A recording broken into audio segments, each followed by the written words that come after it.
America వచ్చాక మా వాడు మిడిల్ స్కూల్ 2024లో జాయిన్ అయ్యాడు. డాలస్‌లో ఉంటాం మేము. మిడిల్ స్కూల్‌లో 7th క్లాస్ అనమాట.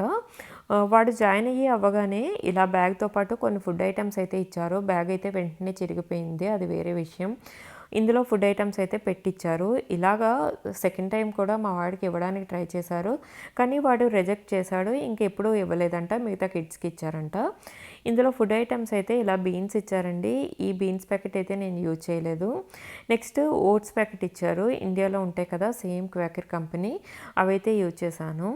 దీంతోపాటు 2 మనకి పాప్కార్న్ ప్యాకెట్స్ ఉంటాయి కదా యాక్ట్‌ని, అవి యూజ్ చేశాను. ఇవి నేను ఎప్పుడో పెడదామనుకున్నాను వీడియో. స్కూల్ స్టార్టింగ్‌లోనే పెడదామనుకున్నాను. కానీ స్కూల్ ఎండింగ్ టైంలో పెట్టవలసొచ్చింది. ఇప్పటికి తీరిక పడిందనమాట నాకు. ఇలా స్నాక్స్ కూడా ఇచ్చారు కెలాగ్స్‌వి. ఇవైతే యూజ్ చేశానండి. అండ్ రామెన్ కంపెనీవి రామెన్ బ్రాండ్‌వి చికెన్ నూడిల్స్ చాలా బావుంటాయి. ఇవైతే యూజ్ చేశాను. అండ్ దీంతో పాటు ఒక మ్యాక్రోనీ అండ్ చీజ్ ప్యాకెట్ ఒకటిచ్చారు. మ్యాక్రోనీ మనకు అలవాటే కాబట్టి అది కూడా యూజ్ చేశానండి.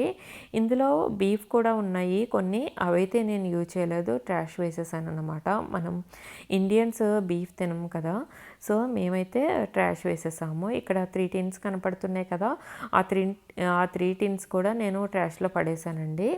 ఒకటి మిక్స్డ్ వెజిటేబుల్స్ అన్నమాట. అది అయితే మనం యూజ్ చేయొచ్చు, కానీ నాకు ఎందుకో టిన్స్లో పెట్టినవి అంత హైజీనిక్ అనిపించలేదు. 3 కూడా ట్రాష్ వేసేసాను. 2 బీఫ్వి, ఒకటి వెజిటేబుల్స్ అన్నమాట. ఇక్కడ మీకు ఒక అవేర్నెస్ కోసం చూపిస్తున్నాను ఇది. ఈ వీడియో మరి మీకు నచ్చినట్టయితే లైక్ చేయండి. మా వాడైతే నెక్స్ట్ టైం వద్దన్నాడంట. ఇంకా వాళ్ళైతే ఇవ్వడానికి ట్రై చేయలేదు.